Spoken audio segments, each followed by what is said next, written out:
dia, pessoal! Bom dia! A palavra é viva. A palavra de Deus é viva, é poderosa. Olha aqui para mim. Nós não precisamos de técnicas, nós não precisamos de grandes oradores, de grandes pregadores. Nós apenas precisamos que a palavra seja explicada, seja exposta. Nós apenas precisamos, é como dizia Spurgeon, a palavra é como um leão, apenas tire ele da jaula. Ele é vivo, poderoso. A palavra de Deus destrói impérios mundanos. A palavra de Deus edifica a igreja. A palavra de Deus transforma nações. A palavra de Deus transforma as nossas vidas. Nós estamos aqui hoje comemorando 500 anos da Reforma Protestante. Há 500 anos atrás, um homem ousou pregar a palavra de Deus. A palavra de Deus é poderosa. Então, nós estamos encerrando 500 anos e temos mais 500 anos pela frente. E surge aí os nossos desafios diante, não do século XVI, mas do século XXI. Olhar para a nossa época com os slogans da reforma. Amém? Deus é poderoso. Gente, meu nome é Jackson, eu sou um dos pastores dessa igreja. E amanhã, no YouTube, vocês terão muitos sermões sobre reforma protestante. Vai ter do Nicodemos, vai ter do Jonas Madureira. Terão sermões para todos os gostos. De uma galera mais moderninha e da galera mais conservadorzinha. Então, eu digo para vocês que amanhã vocês terão muitas opções na internet. Então, eu não vou cair nessa aí, porque hoje o mundo todo, no culto de hoje, estão comemorando a reforma protestante. Então eu não vou falar sobre reforma. Como não, Jackson? Não vou. Não vou, porque eu não vou. Eu tenho que fazer uma coisa diferente para as pessoas. Não, o que vai fazer? Não vão ouvir o que eu vou pregar. Entendeu? Então eu quero falar para vocês não sobre reforma, mas sobre quem é o reformado. Quem é o verdadeiro reformado? Quem é o calvinista? Encerrando a nossa série sobre calvinismo, juntando num crossover aí com a reforma. Quem é o reformado? Quem ele é? Do que ele se alimenta? Onde ele anda? Onde ele caminha? Nessa sexta, onde? No Globo Repórter. O mundo mudou muito em 500 anos. Há 500 anos atrás, um monge agostiniano chamado Martinho Lutero, ele com suas 95 teses, ele prega as 95 teses do castelo de Wittenberg, na Alemanha. E isso mudou completamente o curso da história humana. A Europa foi mudada, a Europa foi transformada. Havia um homem chamado Tetzel, que era um pregador das indulgências. Só que Lutero pensava, o que era indulgência? Vocês sabem o que é indulgências, né? Foi explicado ontem no documentário, mais ou menos assim. Jesus, ele tem muitos méritos. Com uma gota de sangue, Jesus poderia redimir, salvar a humanidade toda. Toda a humanidade. Acontece que a Igreja Católica interpreta Mateus capítulo 16, quando fala sobre Pedro, eu te darei as chaves do reino dos céus, eles interpretam que a igreja administra o fluxo das bênçãos de Deus. Então, é como se tivesse um depósito no céu com muitos méritos de Jesus, mais os méritos de Maria, mais os méritos dos santos. E possui muitos méritos. As pessoas são pecadoras, pecam. Elas precisavam, então, porque na lógica católica você precisa ter mais mérito do que demérito. Então elas precisavam ter o mérito de uma outra pessoa. Então tem os méritos dos santos, depositados nesse baú enorme, nessa dispensa enorme. Então, as pessoas vinham, pagavam com dinheiro, e elas ganhavam um papel ali, né? Escrito assim, olha, você acabou de ganhar um lugar no céu.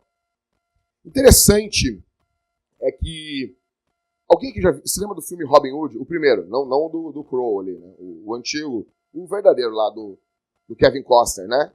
Chorou ouvindo Bryan Adams, né, Felipe? Né? Então, tem uma hora que o Frei Tuck, ele tá caminhando, ele tem muito dinheiro, tem uns sacos, aquele dinheiro de de indulgência.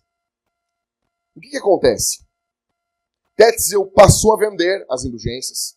Só que Lutero achava que Tetzel estava pervertendo o que o Papa fazia. Assim como algumas pessoas acham que perverteram Marx. Então ele pega e ele escreve as indulgências, querendo alertar o Papa, mas isso vinha da mão do Papa. Tem até uma história muito engraçada, que o Tetzel chega, um nobre chega para ele e diz assim: Tetzel, eu já comprei a salvação de muitos dos meus amigos, irmãos, porque a pessoa estava no purgatório, então você podia comprar a salvação dela até de alguém que já morreu. Mas eu queria saber, Tetzel, se eu posso pagar por pecados futuros. Aí o Tetzel diz assim: pode.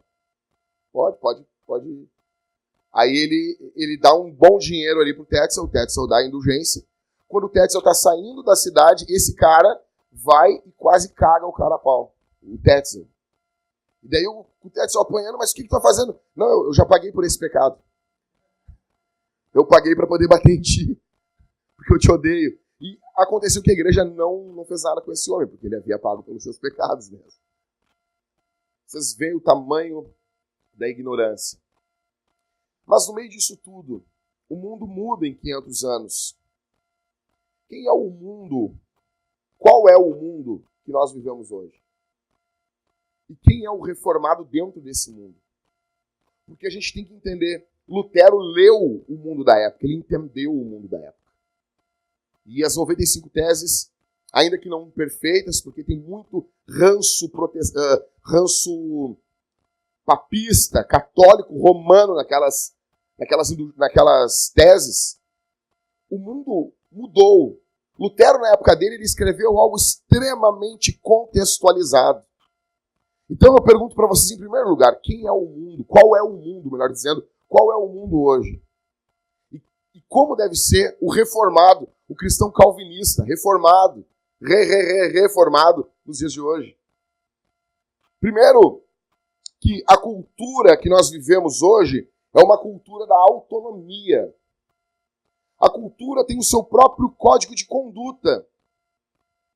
Quando você vai para a rua, você caminha, você vai no seu trabalho, sai com seus amigos, você vai ver que o que é louvado, você liga a televisão, abre uma revista, navega na internet, você vai ver. Navega na internet é bom, né? É muito coisa de tiozão mesmo. Azar. Você vai ver que a cultura hoje é a cultura da autonomia. Vou dar um exemplo para vocês. Antigamente, os traficantes não vendiam drogas para crianças. Não vendiam. Havia um código de conduta moral entre os traficantes. Me lembro como se fosse hoje. Eu estou jogando futebol uma vez, chutei a bola na barriga da mulher grávida do traficante. Sério. Acredita, mãe? Tinha 7 anos. O traficante puxou o 3/8 e disse: ô alemão, vou te dar um tiro no pé. Mas não deu. Um homem misericordioso. Um homem misericordioso, bondoso. Né? Daí eu me lembro que eu ouvia... Não, mas é que esse termo... Ele era um cara que ele matava as pessoas e botava dentro do porta-mala. Sério. Então eu levei muito a sério isso. Ô alemão, eu vou te dar um tiro no teu pé. Mas havia... E eu me lembro que quando os traficantes iam falar sobre alguma coisa, eles mandavam a gente sair. O padrão na cultura mudou. Hoje, quanto menor a criança, mais cedo ela já pode ser aliciada para o tráfico. Por que o padrão mudou? Porque a cultura, ela não tem um padrão definido. A cultura, nós vivemos em uma cultura da autonomia. As pessoas fazem o que dá na cabeça delas. Por exemplo, a lei sobre o adultério. Nós vivemos um período, há uns 30, 40 anos atrás, era crime o adultério. Só era presa. Hoje não. A lei mudou. Mas o adultério não continua sendo a mesma coisa, o mesmo erro, mas é que muda. A cultura vai mudando.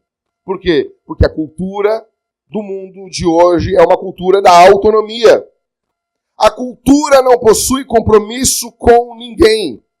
Antigamente, matar era visto como algo ruim. Hoje, o aborto é defendido de forma aberta.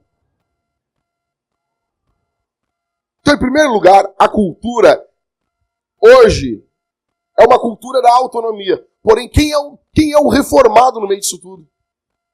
Quem nós somos? Então, em primeiro lugar, nós temos que entender que nós somos um povo contracultural. Então, em primeiro lugar, o reformado é um cara que ama a Bíblia, sola Escritura. Num mundo de muitas variantes, num mundo de códigos de condutas que mudam o tempo todo, o cristão reformado é alguém que ama a Bíblia. Por isso nós afirmamos sola Escritura. Nós entendemos que ler a Bíblia, ao lermos a Bíblia, nós estamos ouvindo a voz de Deus. A Bíblia diz em Deuteronômio, capítulo 6, do verso 4 ao verso 5, ouve, ó Israel, o Senhor nosso Deus é o único Senhor. Amarás o Senhor teu Deus de todo o teu coração, com toda a tua alma e com todas as tuas forças. O reformado é alguém que ouve. É alguém que ouve a palavra. Ele ama a palavra. Ele ama a Bíblia. Não é uma moda. Não é uma moda que daqui a alguns anos vai vir outra. Não. Isso é a essência dele. Ele diz sola a Escritura, não somente porque é um slogan na Reforma. Ele diz porque ele ama a Bíblia. Porque ele não quer só que o império papista caia, ele quer que o império dele caia também. Ele quer que o reino pessoal dele caia. Em um mundo líquido, como diz Bauman, em um mundo onde hoje as coisas são, amanhã as coisas não são. De uma época era desse jeito, nessa época agora é desse outro jeito. O reformado, ele se posiciona de uma forma contracultural. Ele ama a Bíblia. A Bíblia, para ele, é a sua regra de fé, regra de conduta. Ele conhece a Bíblia, ele medita na Bíblia. O calvinista, o reformado, ele ama ouvir a voz de Deus. E porque ele ama ouvir a voz de Deus, ele ama a Bíblia. Porque é aqui que está a voz de Deus. A Bíblia fala no tom da voz de Deus. Está aqui. À sua disposição. 24 horas por dia. 7 dias por semana. Todos os meses. Todos os anos. Está aqui. Pergunto para você aqui essa manhã. Você ama a Bíblia? Eu não estou perguntando se você é reformado. Eu estou perguntando se você ama a Bíblia. Como é que tá? Eu amo a Bíblia, pastor. Eu amo a Bíblia. Beleza. Onde você está na leitura, anual da Bíblia? Simplão, tá? Simplão. Onde você está? Você termina a Bíblia esse ano? Ou mais um ano que você vai dar desculpa? Para chegar no dia 1 de janeiro e dizer, esse ano vai. E você lê 1, 2, parar em Levítico de novo. Que nem um bobão, uma criança. Eu tô falando com gente adulta aqui. Onde você está na Bíblia, cara? Nós temos um grande problema. A nossa geração é uma geração do Twitter. Twitter. Geração de 140 caracteres. Geração de muita informação com pouco conteúdo, com pouca profundidade. É muita informação. E a gente passa aquela timeline do Twitter, aquela timeline enorme. É muita coisa, nunca acaba. Não, vou acabar esse negócio aqui. Não acaba. E são informações bobas, muitas vezes. São pessoas depressivas. No Twitter só tem... No Facebook as pessoas são felizes. No Twitter as pessoas são tristes. Se alguém quiser... Sempre quando alguém vai fazer uma live de suicídio, faz onde? Faz no Twitter. As pessoas não fazem no Facebook. Porque é verdade, as pessoas são mais elas ali. Então você vai só se deprimindo lendo o Twitter. Pergunto pra você. Você consegue sentar sua bunda na cadeira, cara? Diz que é reformado. Sola a Escritura. Já leu a Bíblia? Não li. Eu tô falando aqui com quem tem mais de um ano de crente, tá? Mas eu me batizei ontem, pastor. Fica tranquilo. Ano que vem é pra ti. Tô dizendo aqui. É batizado? 20 anos de crente, 15 anos, 1000 anos de crente. Entrou na arca com Noé. Tava lá, quando Jesus multiplicou os pães. E aí? Fala só. Eu falei isso aí. Não, mas eu não entendo o reformado que fala sola a escritura e não lê a Bíblia. Aí uma mulher ficou brava comigo. Ah, julgador. Como assim? Não era só para... Se é só... Não, e outra. O reformado diz sola a escritura. Somente a escritura. Só a palavra. Só. Então, mas se é só isso, por que não lê? Se é só a Bíblia... Porque a gente está querendo reformar a igreja dos outros e não reforma a nossa vida. Então por isso que eu estou falando, quem é o reformado? Primeiro, ele é um cara que ele é verdadeiramente reformado. Ele não está defendendo uma reforma para o outro em primeiro lugar. Em primeiro lugar, ele está defendendo uma reforma contra ele. Você ama a Bíblia? Você ama a palavra? Você ama a Escritura? Você ama. Se você fica um dia sem ler a Bíblia, te dá uma dor no coração. Te dá uma dor terrível. Dá, pastor. Que coisa linda. É para ser assim. Que continue assim. Um dia sem ler a Bíblia é um dia desperdiçado. Mateus, escuta, Mateus. Um dia sem ler a Bíblia é um dia desperdiçado. Pode botar essa frase aí. Pode botar. Meu nome aí. Bota aí. Então, em primeiro lugar, quem é o reformado? Vamos lá? É um cara que ama a... Por quê? Porque ele diz só a Escritura. Tá bom? E nota que esse primeiro slogan da reforma, ele é uma resposta à autonomia da autoridade humana. Nós estamos dizendo que a autoridade sobre as nossas vidas não está no Papa. Não está no Papa. Nós podemos usar como papel higiênico uma bula papal. Na verdade, o papel higiênico tem mais valor do que bulas papais. As notas que o Papa lança são lixo. São lixo. Nós estamos dizendo que a Escritura é poderosa. Uma vez um homem estava evangelizando dentro de um presídio. Ele pregava o evangelho e ele começou a distribuir Bíblias, Daniel. E quem conhece a Bíblia sabe que a Bíblia é com papel de... O que é esse papel aqui? E quem fez aí? O Felipe conhece. Papel de seda. É o papel que o pessoal enrola o baseado e fuma maconha. Aí o cara gritou assim, pastor! Não tô brincando, Daniel, não vai rolar nada. Ele não falou isso, não. Ele não falou assim, não, Daniel. Ele não falou isso, isso foi brincadeira, porque foi aqui no sul, aqui. Foi um gaúcho preso lá, ele gritou aqui no presídio assim, ô pastor, ele gritou e disse assim, pastor, pô, bacana aí, precisava de uns papel de seda para prensar meu baseado, para fumar. Aí o pastor olhou para ele, beleza, desde que você vai fazer um trato comigo, e se você não fizer isso, Deus vai te matar. Nego místico ali, né? Aí ele assim, não tem problema. Tu vai prensar desde que tu leia a página. Tu leu toda ela? Pode arrancar e fumar. E daí tem que ver esse ex-presidiário contando. Irmão, fumei Mateus.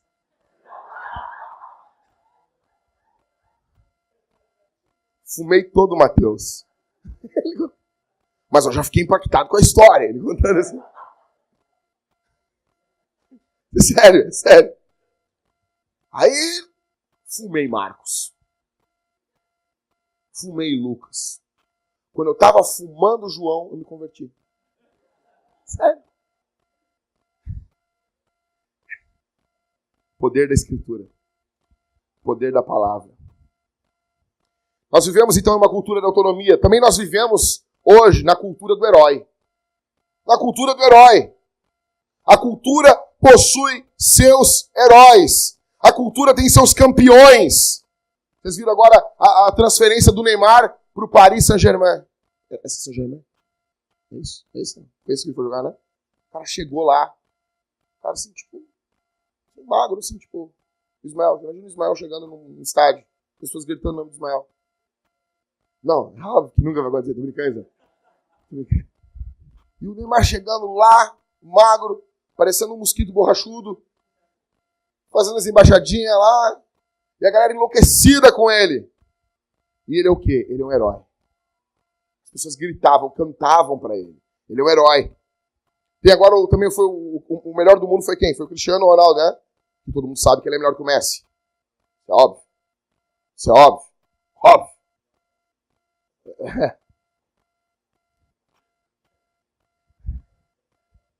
Cristiano Ronaldo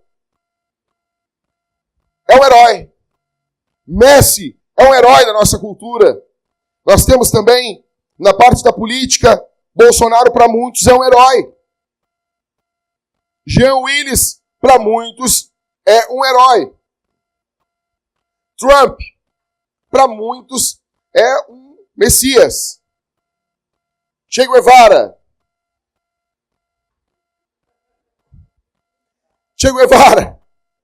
Stalin, Hitler, para muitos ainda. Perto da igreja que trabalha o pastor Leão, um amigo meu, ele tem um cara lá, vizinho lá da igreja lá, que é fã do Hitler. Fã do Hitler. Sério, isso não é do outro mundo, que as pessoas... Não, existe isso hoje ainda. Um imbecil, fã do Hitler. E ele não, deturparam o Hitler. A indústria dos quadrinhos também rende milhões por ano por causa dos heróis. Os filmes hoje sobre heróis estão uma febre. Vai ter Liga da Justiça agora, dia 17 de novembro. Pode pagar para o seu pastor ir lá. O seu pastor vai ficar feliz. Todo mundo sabe que a Liga da Justiça é maior que os Avengers. Óbvio. Isso é óbvio. O que a cultura está dizendo com a cultura do herói? Que nós precisamos de um Salvador. Eu vinha ontem, estávamos voltando da praia ontem, e eu conversava com a Mariane, a Thalita estava arrebatada no carro, e o Everton estava assim. Então eu conversava com a Mariane. E a gente estava analisando, fazendo uma análise missional das músicas dos anos 80. Aí o Cazuza, ele fala, meus heróis morreram de overdose. Os meus inimigos estão no poder. Ideologia, eu quero uma para viver.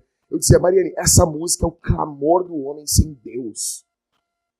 O homem precisa de um herói. O homem precisa de um salvador. O homem precisa de um rumo. No mundo que vivemos, da cultura do herói, quem é o calvinista? Quem é o reformado? O reformado é um cara que ama Jesus e que entende que Jesus é o herói dele. Jesus é o nosso herói. Para os calvinistas, Jesus é o seu herói. Lucas capítulo 24, verso 27, a Bíblia diz, e começando por Moisés e todos os profetas, explicou-lhes o que constava a seu respeito em todas as Escrituras. Jesus é o centro da Bíblia, mas não só o centro da Bíblia. Jesus é o centro de tudo. Tudo. A Bíblia diz para que venham convergir nele tudo, toda a criação, quer no céu, na terra e debaixo da terra. Jesus é o centro de tudo, como diz o Ribas. É como se Deus Pai estivesse espelhando na criação a pessoa de Jesus. Quando ele faz o céu, o Pai está dizendo, essa é a grandeza do Filho. Quando ele faz os mares, é como ele estivesse mostrando, essa é a profundeza do conhecimento do Filho.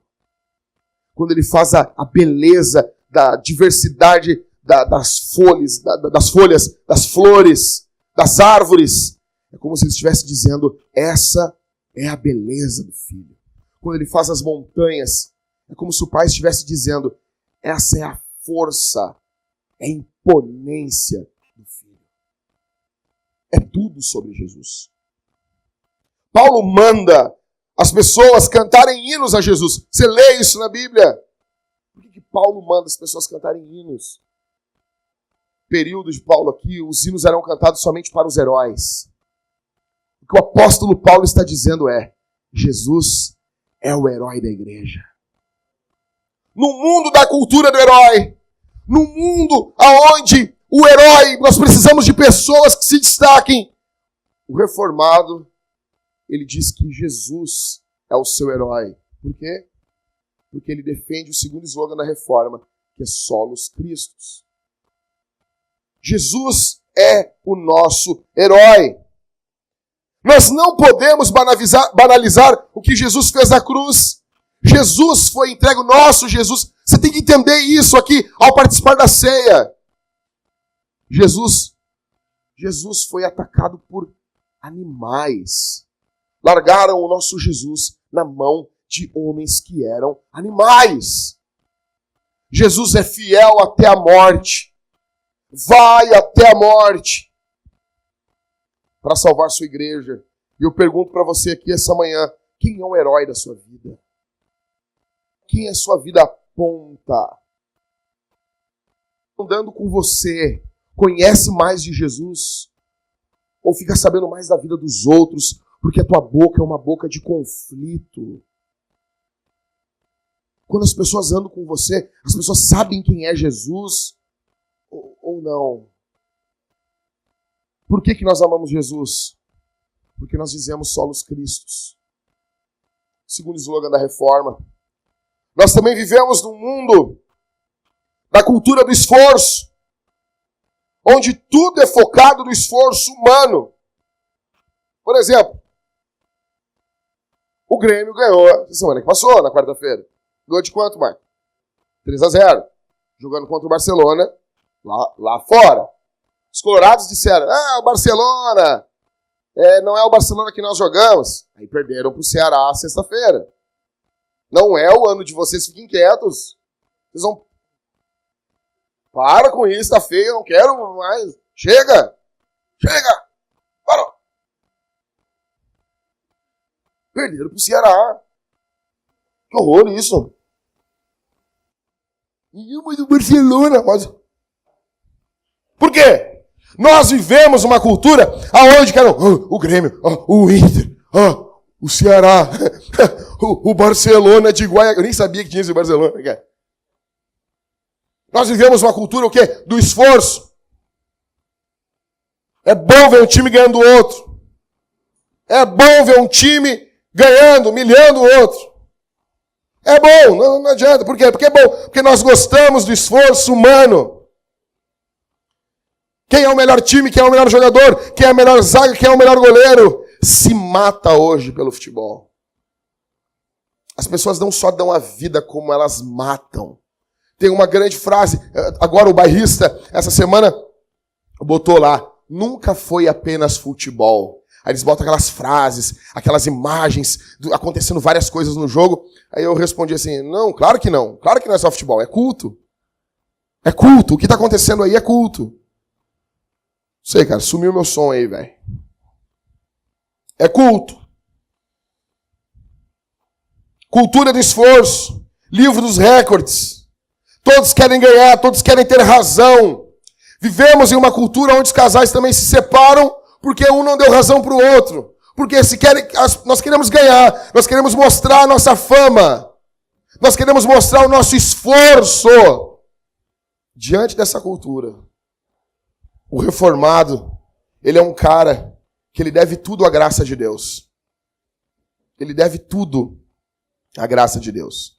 Nós estamos dizendo, olha aqui para mim, nós estamos dizendo que nós não conseguimos ser salvos pelo nosso esforço.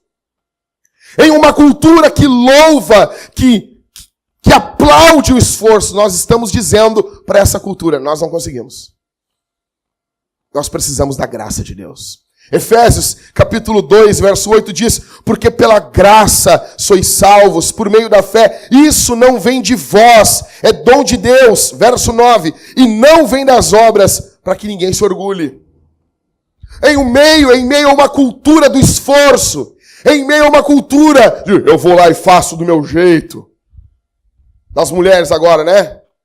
Não, eu vou lá, não preciso de macho. Você é louco, hein? Não, a Mulher Maravilha, eu não sei o quê. Daí tu vê a Gal Gadot entrando assim, com segurança, homem, cuidando dela. Mas ela não precisa de homem. Os homens, não, mas eu não preciso de mulher. Daí agora estão lá, casando com um boneco. Em uma cultura onde cada um quer mostrar mais o seu esforço, o reformado está dizendo não. Meu esforço para Deus é lixo, é esterco, é literalmente cocô. Não presta, é trapo de imundícia. As minhas obras não prestam para Deus se não forem feitas e produzidas pelo poder do Espírito. O reformado é um cara que deve tudo à graça de Deus. Por quê? Porque ele diz sola gratia. Somente a graça. No Evangelho, nós estamos dizendo que nós não temos razão. Que nós fizemos tudo errado. Você tem que ter esse entendimento aqui. Você não é bonzão como você pensa. Você não é boazona, você não é o piedoso, o bom, o caridoso ou a caridosa como você pensa. Você fez tudo errado. Você fez tudo errado. Estava tudo errado. Deus fez o mundo de forma perfeita, bela, linda. Mas no capítulo 3 de Gênesis, nós cagamos tudo. Tudo. Tudo. Nós fizemos tudo errado. Mas a boa notícia é que Deus, por seu imenso amor pelo que nos amou, envia o seu Filho, Deus encarnado. Ele vem, morre em uma cruz, ressuscita ao terceiro dia, envia poder sobre os discípulos e nos manda pregar a sua missão. O Evangelho é o chamado de Deus para pecadores como você, como eu, para nos arrependermos diante da graça de Deus, nos arrependermos e crermos. O mundo louva o esforço. Nós estamos dizendo, eu me esforcei, mas não foi o bastante. Somos indignos, somos inimigos, maldosos, abusamos já da igreja e dos ensinadores, de tudo. E mesmo assim, Jesus vem até a gente pela sua graça. Você consegue entender uma coisa aqui? A Bíblia diz que nós fomos o quê? Em Cristo. Olha aqui, gente, olha para mim. Criança chora, deixa eu chorar, fica tranquilo. Michael, pode ficar aqui com nós aqui. Vocês olhem para mim, vai chorar e eu vou seguir pregando. O Michael tá cuidando, vocês podem ficar tranquilos. Nós somos justificados. Ai, que legal. Ei, Bob. Ei, que legal. Não, animal. Se o texto está dizendo que eu fui justificado, é porque eu sou injusto. Se o texto está dizendo que eu fui justificado, é porque eu sou injusto. Se o texto está dizendo, não, eu fui redimido, é porque eu era um perdido. Tudo que você fazia levava você para mais longe de Deus. O mais louco, todos somos filhos de Deus? Pastor, todos somos filhos de Deus? Se a Bíblia diz que nós fomos adotados, o que a Bíblia está dizendo? Que nós não éramos filhos de Deus. Nós fomos adotados. Nós fomos reconciliados. Ao dizer que nós fomos reconciliados, a Bíblia está dizendo que nós estávamos distantes. Se a Bíblia diz que Jesus levou sobre si a ira de Deus, é porque a ira de Deus estava sobre quem? Sobre nós. Por que nós estamos cantando aqui hoje de manhã? Porque é pela graça de Deus. Num mundo de esforços humanos, pessoais, que constroem seus sonhos vaidosos, seus impérios babilônicos e mundanos, que vivem de aparência, nós estamos dizendo, a graça de Deus destruiu a minha aparência de piedade. A graça de Deus é o grito do eterno Deus para o mundo, que o meu esforço não vale nada. A graça de Deus é uma resposta que damos ao mundo, que o esforço do mundo por glória humana não vale de nada. Por isso dizemos, sola gratia. Em quarto, nós vivemos no mundo também em uma cultura da desconfiança. Não vivemos? O mundo vive numa cultura de desconfiança, uma cultura de não sei se é bem desse jeito. Parece que sempre o que mais desconfia é o mais inteligente. Vivemos em uma cultura de incredulidade. A academia hoje não está mais em busca de respostas. Eles querem fazer cada vez mais perguntas. Nossa, como ele pergunta bonito. E a pergunta certa tem o seu valor. Mas a pergunta, ela não tem um fim nela mesma. A pergunta, ela exige uma resposta para que haja repouso. Quando a pergunta possui um fim nela mesma, ela possui uma beleza própria, que independe da resposta, você pode ter certeza que você está diante de um pós-moderno. O mundo hoje é um mundo de desconfiança. Uma era, como diz o Keller, a era do ceticismo. Você vai lá, o professor da sua faculdade, você fala, professor, é isso? Ele vai dizer, não sei, só sei que nada sei. E não sei. E como é bonito isso, né? Como é bonito rir. Por exemplo, tem lá, vocês já viram lá o Karnal, o filósofo aí? Um bostinho aí. Fala bonitinho, é o banal. Mulheres, por favor. O Clóvis de Barros é um cocô. Parem de ver isso. Parem com isso. Ele não é isso aí. Vê 15 vídeos, vai ser tudo igual. Vai falar algumas coisas bonitas, vai ter uma oratória lá, mas é um bosta. Aí o cara vai lá, nossa, aí tá lá o Karnal, o banal, como diz o Johnny, tá lá zombando da fé. Tem vídeo falando sobre Paulo. Então Paulo está lá ao meio-dia, teve uma insolação, disse que teve uma visão e as pessoas rindo. Ele é demais, né? Ele é demais. Isso é muito legal ir na frigideira do inferno. Não sei o quê. Isso aí é só uma insolação, Karnal. Fica tranquilo aí. Por quê? Nós vivemos a cultura da desconfiança. Aquele que mais desconfia, ele é legalzão. Vai dizer que não é assim. O professor disse que não é. Rio dos crentes. Ai, como o professorzinho é legal. Nós vivemos em uma cultura da desconfiança. Quanto mais incrédula a pessoa é, mais pinta de inteligente ele tem. Mas, nossa, como ele é inteligente. Nessa era de desconfiança, o reformado é um cara que afirma que ele foi justificado justamente por crer, por confiar. Ele é justificado pela... A salvação é pela fé. Por confiar, por colocar sua confiança única, exclusivamente em Jesus. Romanos capítulo 1, verso 17, que foi o texto que Lutero leu. O justo viverá pela fé. O justo viverá por confiar.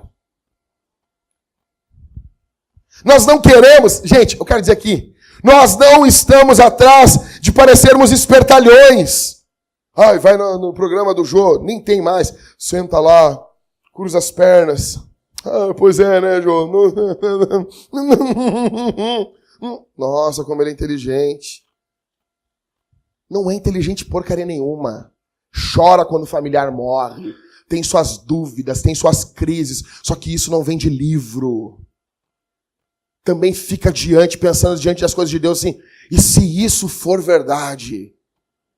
Mas o orgulho é tão grande, a vaidade é tão soberba, é tão enorme, que o teu professorzinho de faculdade, que é só um professorzinho de faculdade, erra também. Já conversei com vários, quando fui conversar, leu isso, não leu, leu isso, não leu. Eu disse, cara, sabe qual é a nossa diferença? A nossa diferença é que o Mac diz que tu sabe e o Mac não diz que eu sei. Só que eu não estou reconhecendo o Mac. Eu não reconheço o Mac. A questão é assim, cara, eu li mais do que tu. Mas por quê? Não, ele duvida. Ele é espertalhão. Gente, nós estamos dizendo totalmente o contrário. Nós confiamos.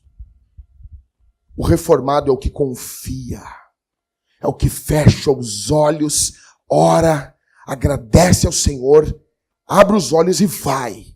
Ele confia literalmente nas obras de Jesus. Ele coloca a sua confiança. Ele é feliz. Uma outra coisa que a justificação pela fé nos dá é felicidade. Nós não estamos atrás de parecermos o inteligentão. Nossa, esse cara é muito inteligente. Não! Tudo o que aconteceu nas nossas vidas não foi por meu mérito, mas foi pela fé. Toda obra de Deus que Deus faz não se deve a nós, mas sim porque nós confiamos em Jesus. Eu digo para você aqui, essa manhã, se arrependa, confie em Jesus. Pastor, mas eu tenho algumas crises de desconfiança. Desconfie da sua desconfiança. Desconfie da sua incredulidade. É porque, sabe qual é o problema? Quando vem um momento de incredulidade na nossa alma, as pessoas confiam muito na incredulidade. Toda vez que quer vir uma falta de fé no meu coração, negão, eu duvido dela. Não. Por quê?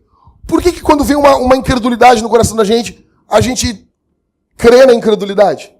Porque a incredulidade é o lado oposto, ela está me chamando para crer em algo. Desconfie da sua desconfiança em Jesus.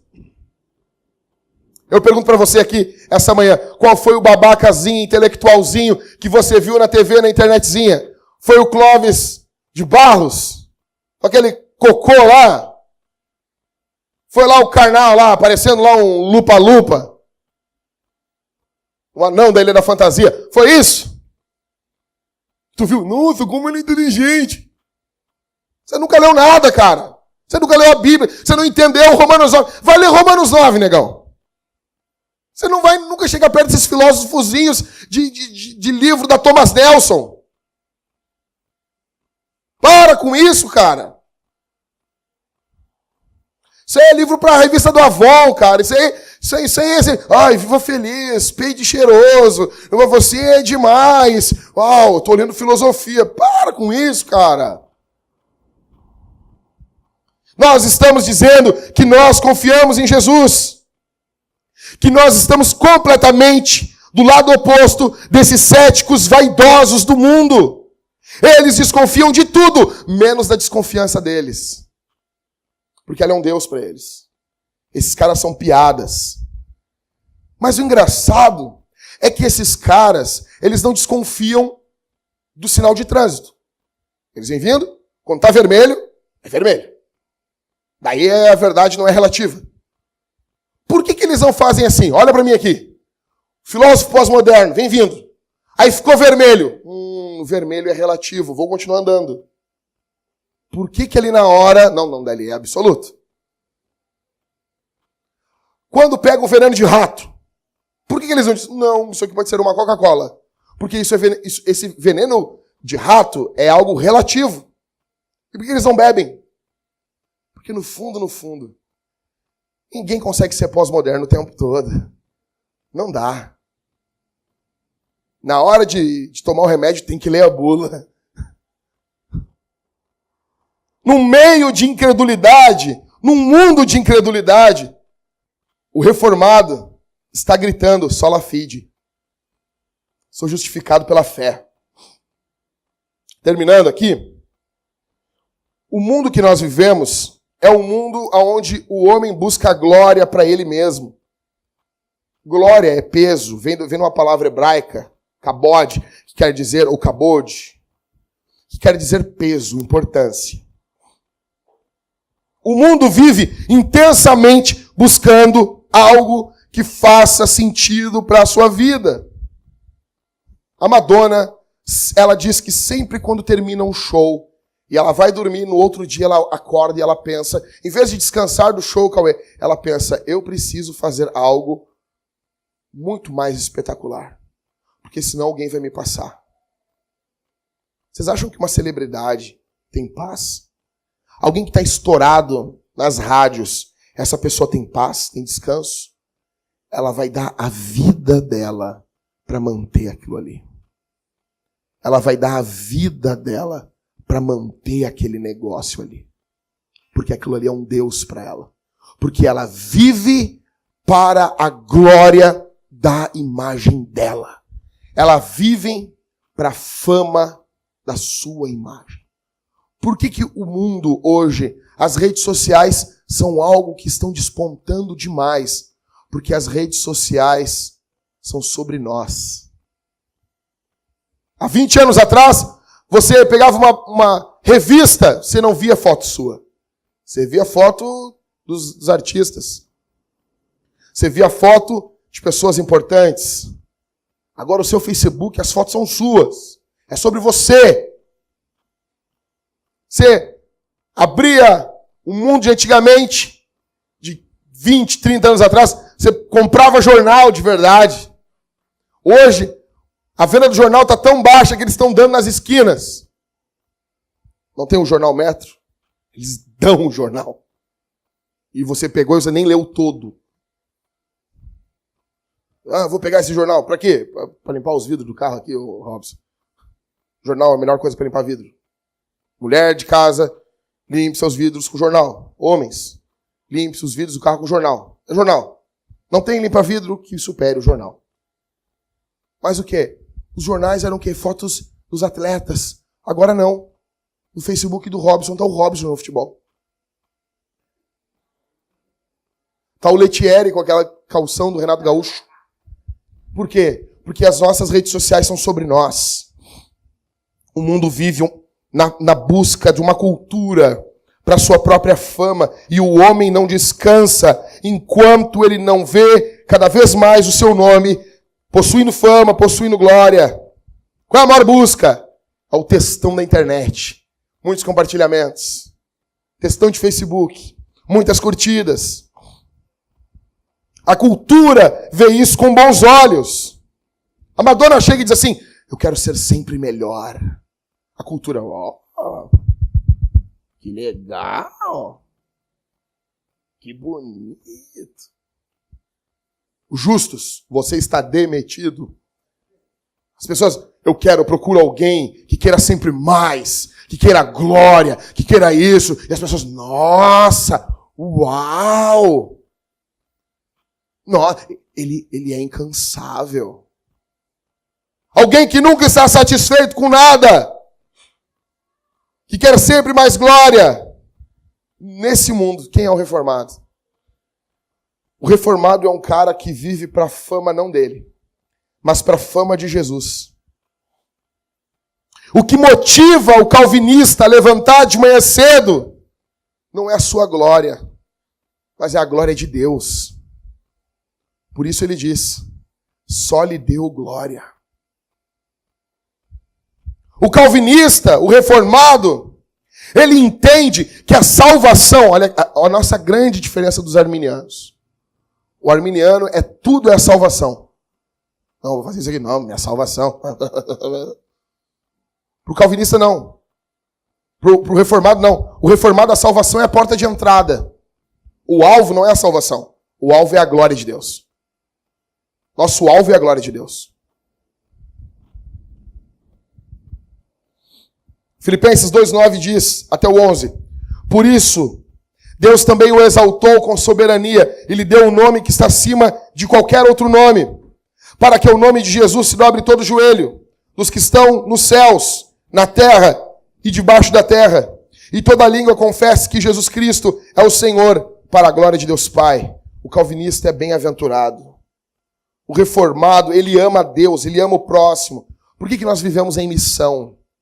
Porque nós estamos vivendo para a fama de Jesus. Porque nós estamos atrás de exaltarmos a fama de Jesus. Porque tão logo a reforma começa a acontecer na Europa, Calvino já envia missionários para o Brasil. Porque o cerne do coração do calvinista, do reformado, está um anseio pela glória, pela fama de Jesus. No mundo, aonde as pessoas buscam sua fama, sua glória, querem deixar seu nome imortalizado na história, o calvinista é alguém apaixonado por Jesus. Por isso, ele diz, só lhe deu glória. Ele é apaixonado pela glória de Deus, pela fama de Jesus. O calvinista é alguém apaixonado por missões. Porque a missão é o maior reflexo, o maior termômetro, se nós amamos a glória de Deus. O final de tudo é a glória de Deus. Mas o meio disso é a missão.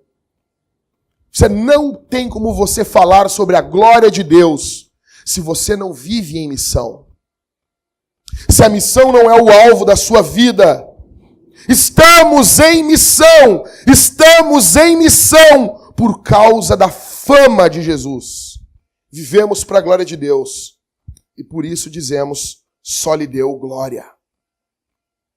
Os 5 solas, eles não definem apenas aquilo que cremos, mas eles definem também aquilo que somos. Sola Escritura, solus Christus, sola gratia, sola fide, só lhe deu glória. Que venham mais 500 anos, que o inferno recue e que o reino de Jesus avance.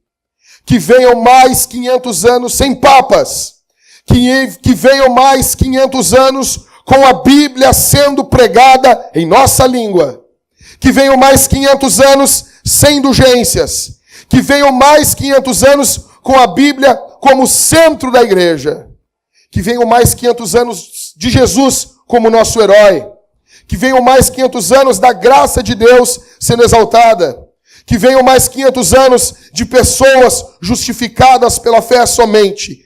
E que venham mais 500 anos de gente comum, como você, como eu, vivendo para a fama e para a glória de Deus.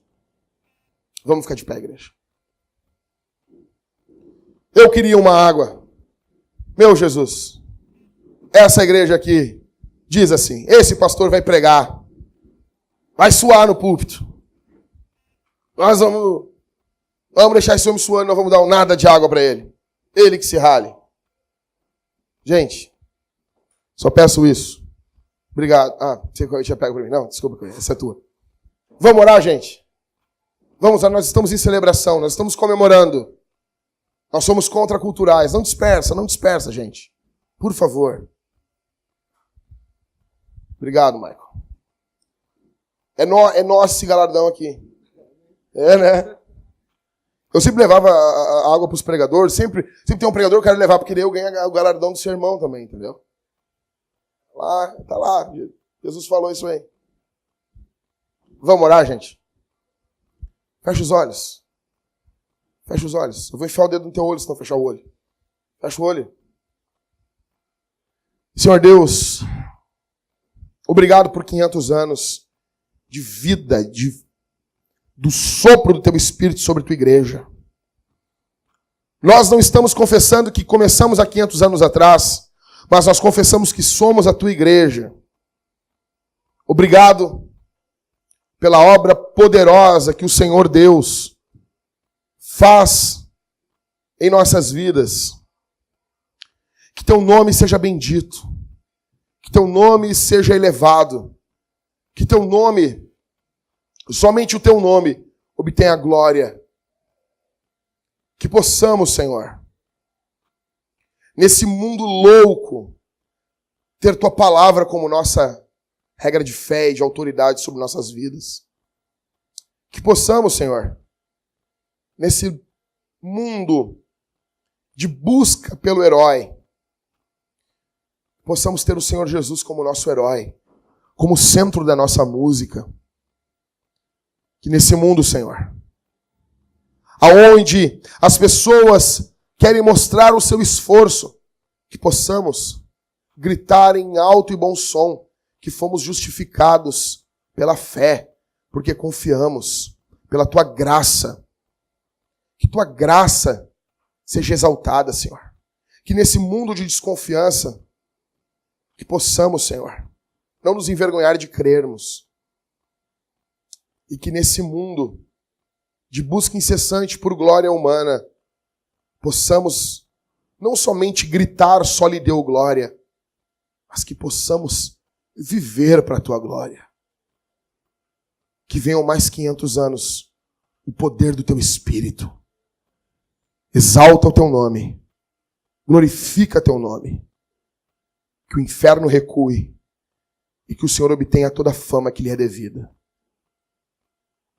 Nós rejeitamos os papas, nós rejeitamos os gurus desse mundo e nos apegamos à tua palavra. No nome de Jesus oramos, para a glória do Deus Pai, no poder do Espírito. Obrigado, Senhor.